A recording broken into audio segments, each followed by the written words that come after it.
president of Special Event Rentals. They do trade shows all over the country. What we'd like to do today is make this as interactive as possible. By the way, before we go any further, let's have a good round of applause for our friends at Charter who have sponsored today's event. And also are great players in the marketplace with the business community. So special thanks to our friends at Charter. The number one cardinal sin, besides the table in the front of the booth and all this other stuff that we showed you, is exhibiting at a show and not capturing leads, and then doing something with them. So there is some minor expense at the show, but there's a tremendous post-show expense, and that post-show expense is called follow-up. And let me suggest one thing to you. I've been in many different industries, in many different shows.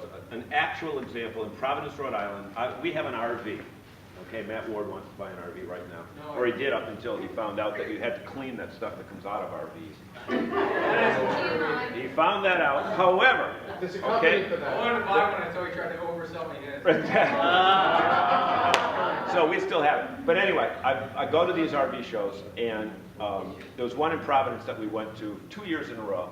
And I said, I'm going to drop my name in all these campgrounds. Because when you buy an RV, you go to a campground, right? You know, they have water and electricity and campfires and all that other good stuff. And I either filled out a form with my name, address, email address, or I dropped the card in that. Okay.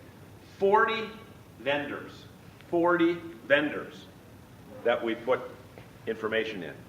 Guess, we'll give you 3 weeks. In 3 weeks, guess how many sent me material? None. I think you said it, Matt. None. What does that say to me about my importance to those people? That I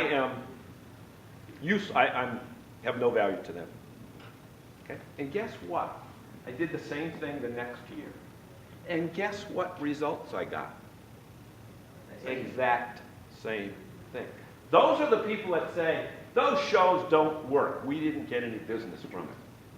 But Bruce, you said going to a show and not gathering information is a sin. And I think we'd agree that going to a show, gathering information, and doing nothing with it is not a sin. It's stupid. That's a good word, stupid. Stupid. It is a good word. So, you're at the shop, the attendees walking by your booth, you qualify them in the demilitarized zone, you bring them into the booth. Are you trying to close a sale in the booth at the Central Massachusetts? No. Central New England Business Expo? John? You're trying to develop a relationship. My guess is that if you're going to close a sale at a booth, you're probably not going to get paid for it, for whatever the reason is. But, right, Bruce? You're just. I think it's a qualification. There are exceptions, but Find out what their interest is, and then follow up afterwards.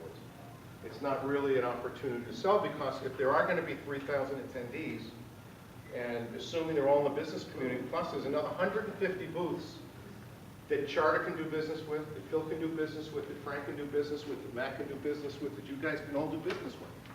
It's business to business. time out. I want to I want to give you a timeout. I know, but I want to. That's what we do with my granddaughter. You're in timeout. I'll go back. But what he said is so true.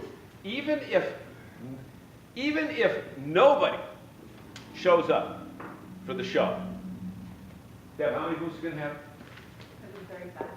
You've got 134 prospects that you can go to. It's the biggest hidden opportunity in the trade show world. Visit the other people that are there. But you don't want to leave your booth empty or not have an expert. But if you have another person there, okay, Ah. you can do it. Or if it's early in the morning, you can get there early. How many times have you been to a booth, you've been to a show and there's nobody at the booth? Okay, then you see somebody scurrying in and they're, whatever, and they got their coffee and it's filling up. What does it say about their professionalism?